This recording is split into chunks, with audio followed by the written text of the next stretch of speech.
Good evening, ladies. I'm pleased there's so many have joined in this evening. Now, we're going to make either plain or fruit scones. If you want to add the fruit, you can do so. And when I start to make the scones, I know that the die-hard scone makers will say, that's not the way I was taught to make scones. Can I just say, ladies, I wasn't taught to make scones this way. When I was at school, we were taught to make scones by the rubbing in method, and it was the same when I went to college. But I found this recipe, and I think it's absolutely super. So I thought, well, give it a go tonight, and hopefully you'll like making it, and you'll get as good a result as hopefully I usually get. You know, it'll be sod's law tonight that they maybe won't turn out right. Now, I'm going to stand up so you won't see my head, but hopefully you'll see all the workings.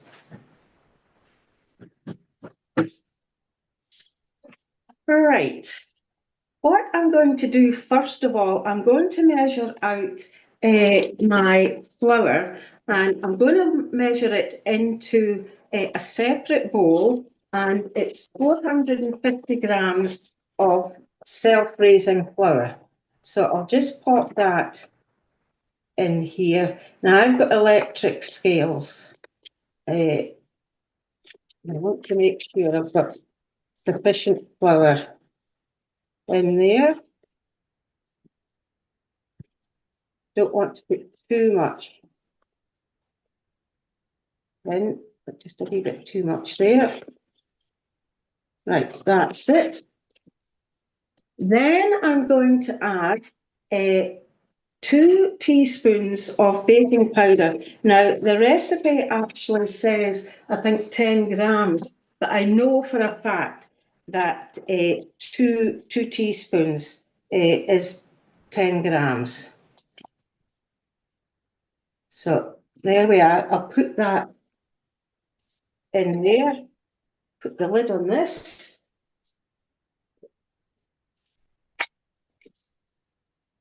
Leave that to the side at the moment.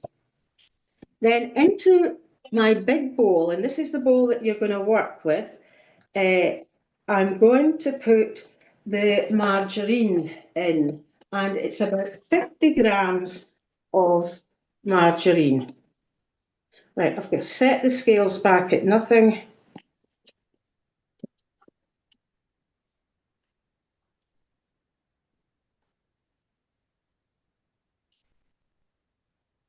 There we are. That out of the way. And then we're going to have 60 grams of caster sugar. Now, I tend to always use caster sugar for the scones. Now, instead of tipping this in, because it would be sod's law, the whole lot you'd go in, I'll use a tablespoon, and the 60 grams in.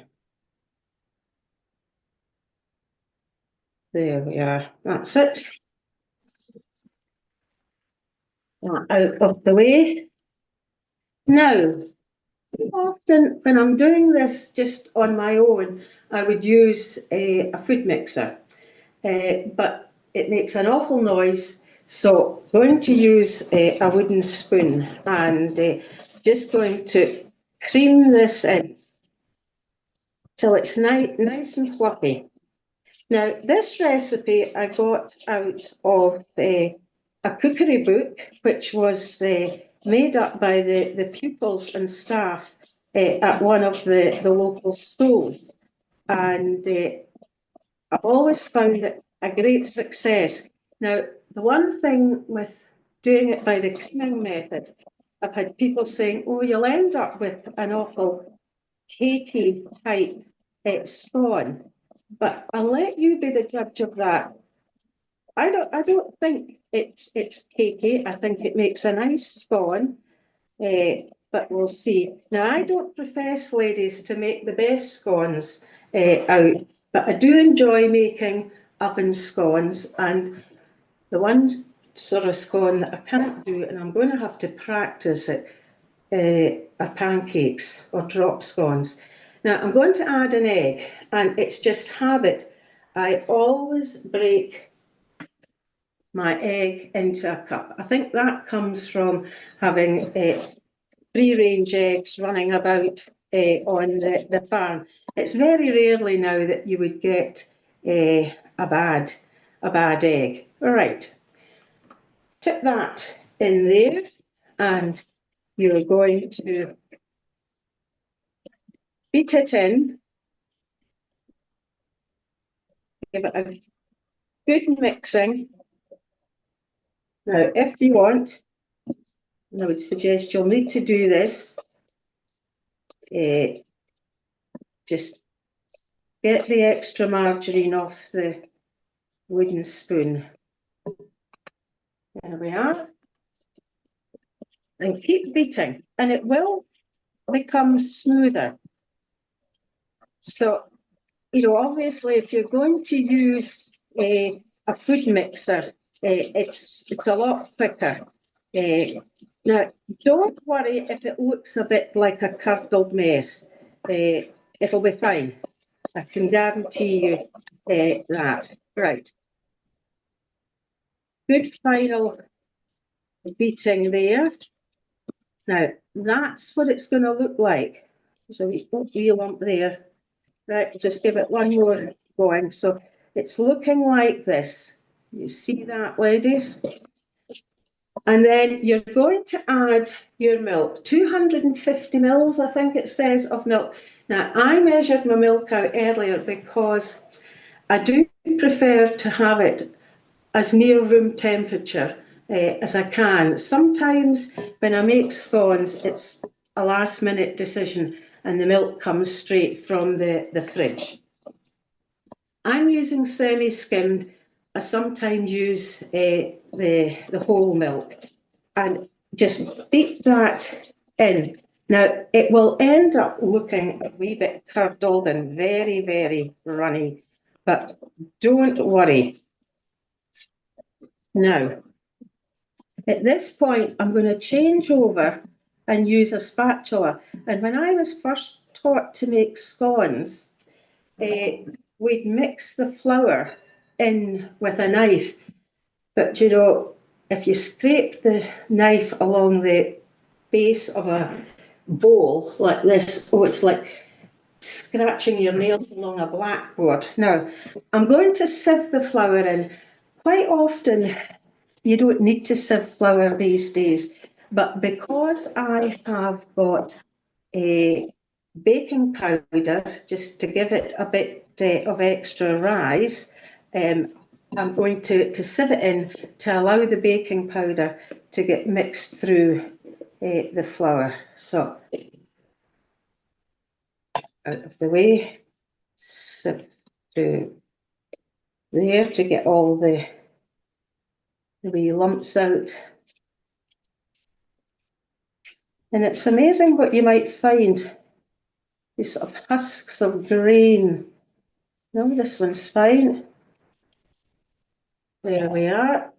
And then take your spatula or your knife if you're using a knife. Now, I'm going to add some sultanas to this. If I'm making fruit scones, I like sultanas. Now, it says 100 grams of sultanas, but I'm going to just put in a couple of handfuls. I've got to say, if I'm putting fruit in, I don't always weigh it out.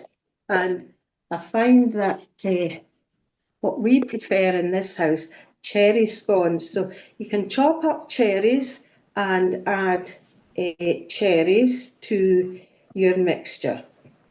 Now mix it. You want it to become a sort of softish dough, not too soft, and you don't want it too dry. And don't be tempted at the beginning to say, oh, it's not coming together. I'll add more milk. Don't do that till you've given it a good mix. So getting it to a stage like that, just give it a good mixing.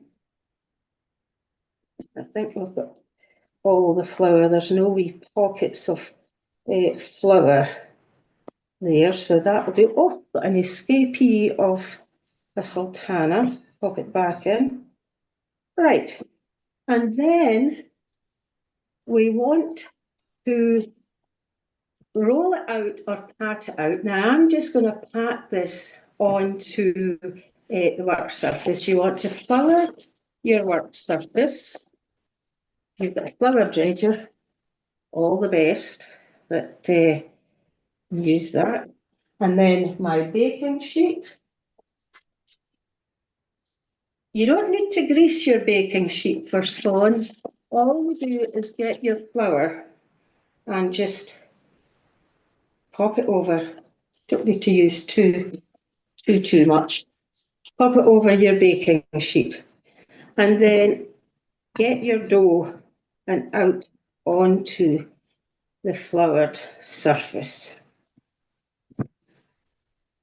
Like so.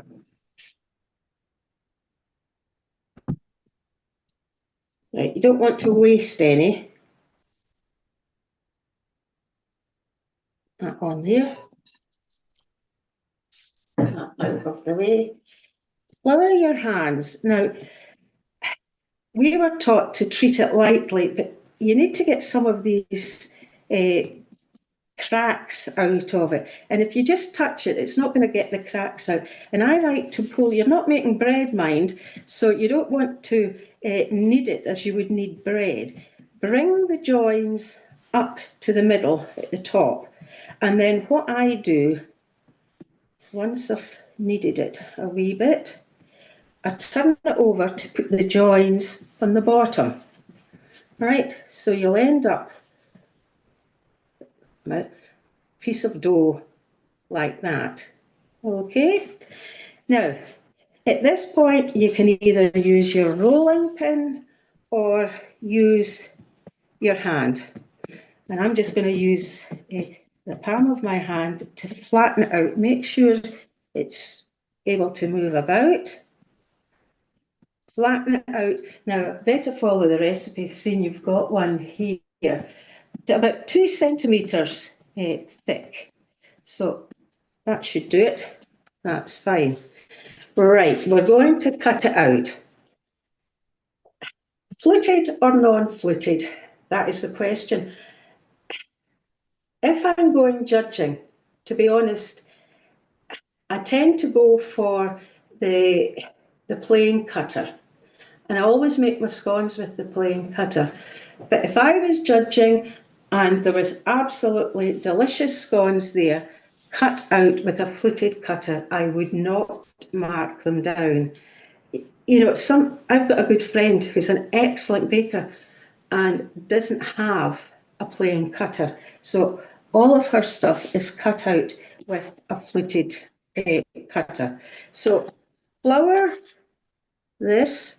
I like to start from the outside and I press it straight down because they say if you turn it, your cutter, that's when you get lopsided scones. Well, unfortunately, I get lopsided scones when I move this over a bit so that you can see. I get lopsided scones anytime. So we'll put that on there.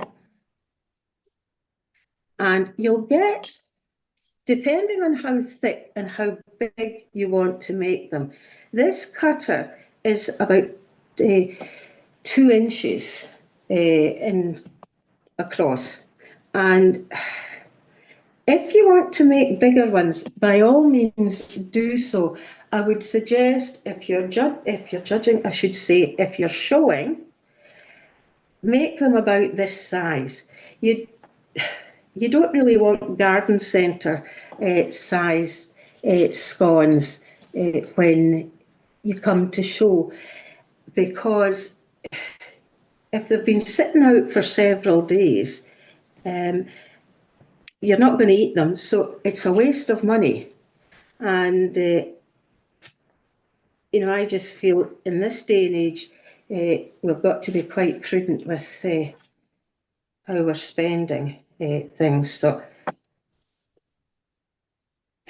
place them on. I am putting on like that onto the tray. I've got 5 along the broad bit. And you're not going to waste this dough that you've got left. You're going to make it, knead it together and make it into scones. And just draw it up again as I did before, bringing all the cracks up into the middle. Sometimes I get it up in my hands and I do it like that. You end up with a nice smooth, oh, there's a wee crack there. You end up with a nice smooth surface. Bring all this flour in. Don't want to waste the flour. Form it into a round, pat it down again, like so.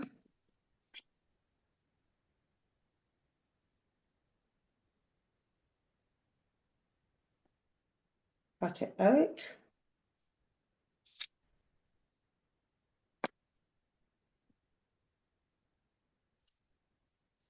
I can spread these out a wee bit more and then keep kneading it together. And if it gets a wee bit sticky, just flour the palm of your hands. And I find it easier to knead in my hand like this, and I'm drawing it from the side and bring it underneath. Right. Got a nice smooth surface. Press it out because you don't want cracks on the surface of your scones. Get 2 out there.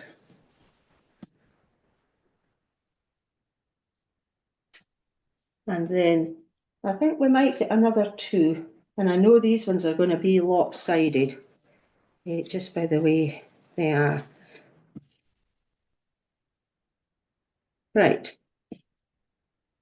Now I'll manage to cut 1 out of this. So I'm going to get this one. I'll pop that on there. And I'm not going to waste this. I'll just, I always call this the dud one. And form it into a wee round.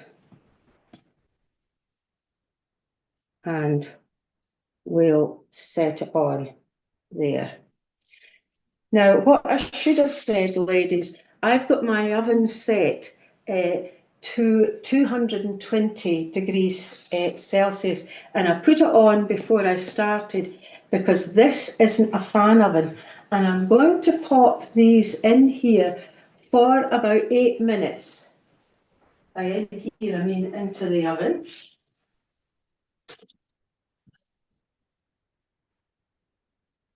And I will set my timer. Here he is.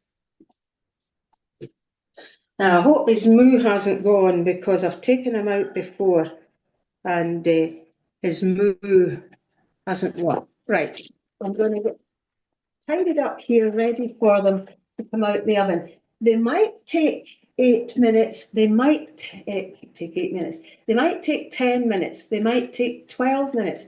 Everybody's oven is different.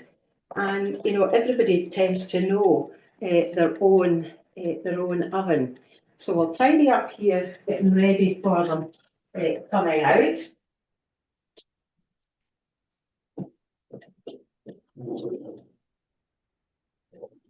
And whatever you do, ladies, when you've got flour on your work surface like this, don't take a damp cloth over it because you'll end up with your cloth really sticky and covered with damp flour like Play-Doh. So take a scraper and put it in your hand, and I'm going to pop this in the bin, and then I'll give it a wipe over with a cloth. Now, these scones don't take long to make. And if you're in your own home and just doing it on your own, you'll get through it pretty quickly making them. So shove that there. Right, Just and a then quick little question for you, Linda. Was there anything that you brushed over the top of the scones before you popped them in the oven, or did you pop them straight no, in? I'll just be with you in a second. It's all right. I'll take a seat and then you can see me.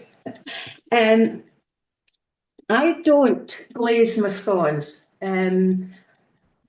It's just something I've never ever done.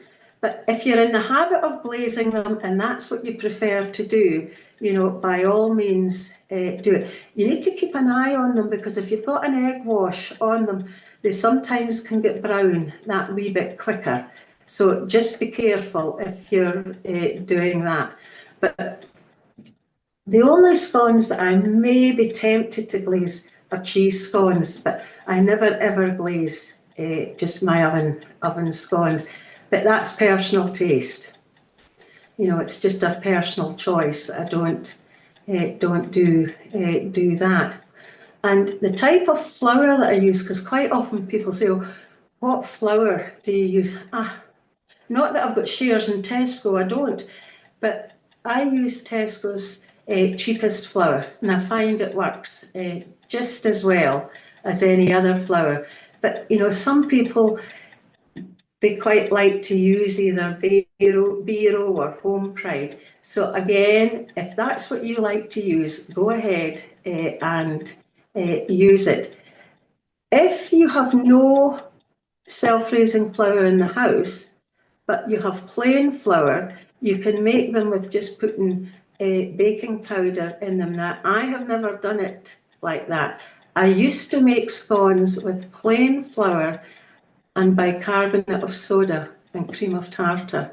But you have got to get your measurements of these raising agents really correct.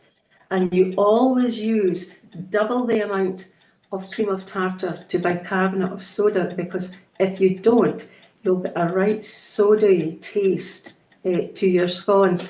So I find it's just as easy to use self-raising flour. And if you want to say use the whole milk, that's fine. I was using semi-skimmed. I'm not a fan of skimmed milk, but some people prefer to use that. I very, very rarely have skimmed milk in the house, so it would either be whole milk or semi-skimmed that I would use. Is there any other questions? Not at the Any? moment, but if you want to open it up to questions just now while we're waiting, feel free, Yes. ladies.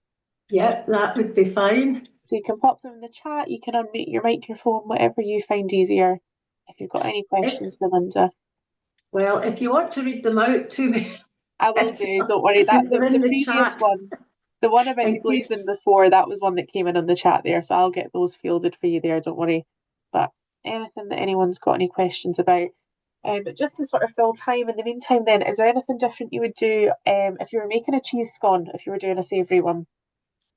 I use a totally different recipe. Okay. My friend, her husband makes the most delicious cheese scones, and I use his recipe, and they're made with bread flour.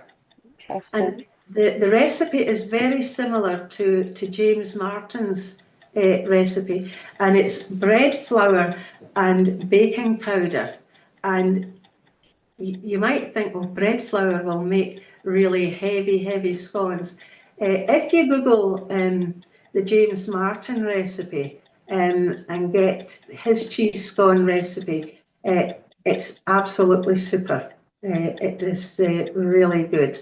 I mean, you can Google so much nowadays in the way of recipes that, and somebody did say to me about, again, going back to using the fluted cutters, that, you should use, now I'm going to get this the wrong way around, a plain cutter for sweet and fluted for savoury. It could well be the other way around, but to me, it doesn't really matter. You know, it's the end result that really matters.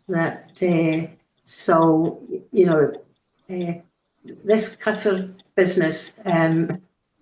I just think, you know, life's too short to worry about what sort of cutters you're going to use. I'm just going to check the scones now. They're rising okay, and hopefully they'll be fine. I'll bring a wire cooling tray out, and I think this wee thing is working his way around quite the thing. So they should be ready just in a minute or two. Now, I talked about using cherries. You could add coconut to your scones. White chocolate and cranberry is really, really popular. So you can add anything to them, and you know, the choice is yours. But if you're going to show, if the show schedule says plain oven scones, you don't put fruit or anything in them. You keep them plain. That, you know, totally. That's it. Now I'm going to get a wire cooling tray so that I'm ready to get these out of the oven. And I'll just have a wee look in. I'll leave that Two there. more questions for you, Linda, when you're ready as well, but we can field them later. I'm just going to give them a couple of minutes longer because they're still a wee bit peely-vally, and we want them just to be a nice colour on the top. Now, I'm probably teaching my granny to suck eggs here, but please, when you're taking your stuff out the oven, do not use a tea towel. Use oven gloves. I know they can be awkward, but if you use a tea towel and it's damp, you are going to end up with burnt hands and burnt fingers. So make sure that that you use a set of oven gloves. These scones freeze well, ladies. What I'll do is, once they've cooled down, I will bag them up. And when I'm showing, and I'm not going to be showing at all this year, I'm not showing any baking at all this year, but I always freeze my stuff for showing, if it can be frozen, because I don't have an awful lot of time. And usually I'm in helping set up stuff for shows and one thing and another. So what I do is I put my scones or my cakes or rock buns or whatever it happens to be in the freezer bag, and I get a straw and I draw the air, suck the air out of it. And so they're like vacuum packed, and I put them in the freezer and then I label them. Do not eat. This is for the show. But I don't need to worry about that this year. And the one thing that I find about these scones here is that quite often with certain scones, they're okay on the day they're made. These last a couple of days and they'll be fine. Obviously not sitting out in a work surface. You would need to put them into a bag and have them covered. Right, it's probably about to go off again. So I think these will be ready.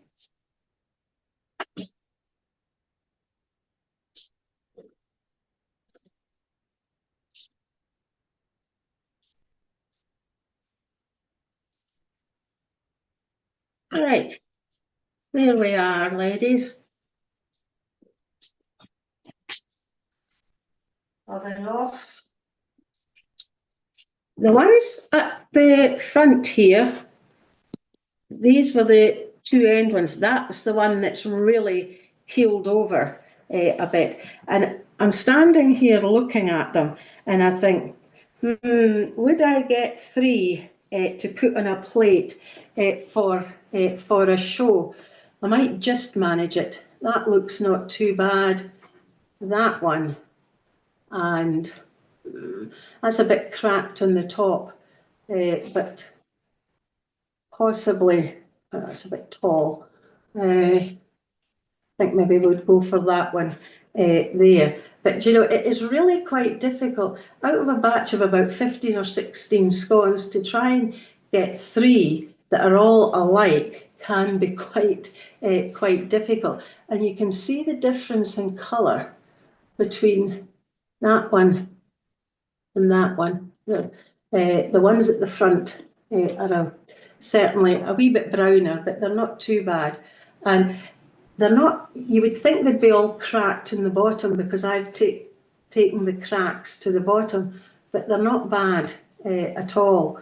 So I do hope you've enjoyed this session, and I haven't gone too fast for you.